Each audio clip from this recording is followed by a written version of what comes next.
Today I'm going to show you a spring snare trap. Now this trap is intended for survival only. Whatever you do, if you're going to practice in your backyard, never leave this trap engaged because you might trap an animal that you don't intend to catch, like a pet. And you don't want to do that because this is a killing type trap. So never leave this trap engaged. Always disengage this trap. And any animal that you catch in this trap, you're going to have to eat. That's why it's a survival trap only. The idea is not to go out and just set a trap anywhere in the woods. You want to find a game trail. That's one that is frequently traveled. So we have a trail here that is frequently traveled. Our game trail is going right down through here. This is a perfect setup we have right here. We have the vegetation that goes over the trail. We can camouflage our snare in this vegetation. The bonus is we also have a snare pole. You see that sapling? We'll have to clean it up a bit and cut those limbs off so it'll give it a springiness. When the trap is triggered, it'll lift that animal off the ground.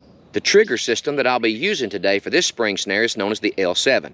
The toggle that'll be tied to the spring pole is the L, and the stake that is driven into the ground is known as the 7. They simply connect like this. Once the animal comes, it will bump this loose, releasing the spring pole and trapping the animal. This is the L portion of the L7 trigger, also called the toggle. This is the top and this is the bottom. I have notches cut in the top and the bottom to prevent the strings from slipping off the toggle.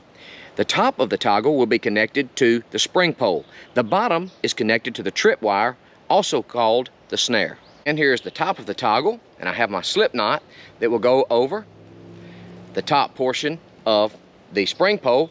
We need to find where we're going to put our 7 base.